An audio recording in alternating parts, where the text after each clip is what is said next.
ಅವರು ಕೊರಗಜ್ಜನ ಕಟ್ಟಿಗೆ ದೀಪ ಹಚ್ಚಿ ಮನೆಗೆ ವಾಪಸ್ ಹೋಗಬೇಕಾದವರು. ಆದರೆ ವೇಗವಾಗಿ ಬಂದ ಕಾರೊಂದು ಅವರ ಪ್ರಾಣ ಪಕ್ಷಿಯನ್ನೇ ಕಸಿದುಕೊಂಡಿದೆ. ಹೌದು, ಸುಮಾರು 72ರ ಪ್ರಾಯದ ದಾಮೋದರ್ ಪೂಜಾರಿಯವರು ಅಂಬಿಕಾ ರೋಡುಗಟ್ಟಿ ಸಮಾಜ ಭವನದ ಬಳಿಯಲ್ಲಿರುವ ಕೊರಗಜ್ಜನ ಕಟ್ಟಿಯ ಚಾಕರಿ ಕಾರ್ಯವನ್ನು ಮಾಡುತ್ತಿದ್ದರು. ಮಂಗಳವಾರ ಕೊರಗಜ್ಜನ ಕಟ್ಟಿಗೆ ದೀಪವನ್ನು ಹಚ್ಚಿ ಮನೆಗೆ ಹಿಂದಿರುಗಲು ರಸ್ತೆ ದಾಟುತ್ತಿದ್ದಾಗ ತಲಪಾಡಿಯಿಂದ ತೊಕ್ಕುಟುವಿನ ಕಡೆಗೆ ವೇಗವಾಗಿ ಚಲಿಸುತ್ತಿದ್ದ ಬಿಳಿ ಬಣ್ಣದ ಕಾರೊಂದು ದಾಮೋದರ್ ಅವರಿಗೆ ರಾಷ್ಟ್ರೀಯ ಹೆದ್ದಾರಿ 66ರ ಅಂಬಿಕಾ ರೋಡ್ನಲ್ಲಿ ಡಿಕ್ಕಿ ಹೊಡೆದಿದೆ. ಆ ಕಾರಿನವರು ಕನಿಷ್ಠ ಮಾನವೀಯತೆಯನ್ನು ತೋರದೆ ಪರಾರಿಯಾಗಿದ್ದಾರೆ. ಅಂಬಿಕಾ ರೋಡ್ ಬಳಿಯ ಸತ್ಯನಾರಾಯಣ ಕಾಂಪೌಂಡ್ ನಿವಾಸಿಯಾದ ದಾಮೋದರ್ ಅವರ 2 ಕಾಲು ಮುರಿತಕ್ಕೊಳಗಾಗಿತ್ತು. ಕೂಡಲೇ ಸ್ಥಳೀಯರು ಅವರನ್ನ ದೇರಳಕಟ್ಟೆಯ ಖಾಸಗಿ ಆಸ್ಪತ್ರೆಗೆ ದಾಖಲಿಸಿದ್ರು. ಚಿಕಿತ್ಸೆ ಫಲಕಾರಿಯಾಗದೆ ಬುಧವಾರ ಮುಂಜಾನೆ ಸಾವನ್ನಪ್ಪಿದ್ದಾರೆ. ಮಂಗಳೂರು ದಕ್ಷಿಣ ಸಂಚಾರಿ ಠಾಣಾ ಪೊಲೀಸರು ಘಟನಾ ಸ್ಥಳಕ್ಕೆ ಭೇಟಿಯನ್ನು ನೀಡಿ ಪರಿಶೀಲನೆಯನ್ನು ನಡೆಸಿದ್ದು ತನಿಖೆಯನ್ನು ಮುಂದುವರೆಸಿದ್ದಾರೆ. ಮೃತರು ಪತ್ನಿ, ಓರ್ವ ಪುತ್ರ ಹಾಗೂ 2 ಪುತ್ರಿಯರನ್ನ ಅಗಲಿದ್ದಾರೆ.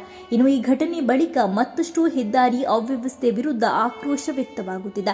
ರಾಷ್ಟ್ರೀಯ ಹೆದ್ದಾರಿ 66ರ ಕಾಪಿಕಾಡುವಿನಿಂದ ತಲಪಾಡಿವರೆಗಿನ ರಸ್ತೆಯಲ್ಲಿ ದಾರಿ ದೀಪಗಳನ್ನೇ ಅಳವಡಿಸಲಾಗಿಲ್ಲ.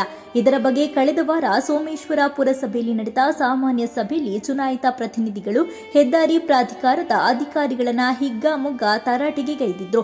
ರಸ್ತೆಯಲ್ಲಿ ದಾರಿ ದೀಪಗಳು ಇಲ್ಲದೆ ಇರುವ ಪರಿಣಾಮ ಹಿಟ್ ಅಂಡ್ ರನ್ ಸಂದರ್ಭಗಳಲ್ಲಿ ಸಿಸಿ ಕ್ಯಾಮೆರಾಗಳಲ್ಲಿ ವಾಹನಗಳ ನಂಬರ್ ಪ್ಲೇಟ್ ಅನ್ನು ಪತ್ತೆ ಹಚ್ಚಲು ಪೊಲೀಸರಿಗೆ ಕಷ್ಟ ಸಾಧ್ಯವಾಗಿದೆ.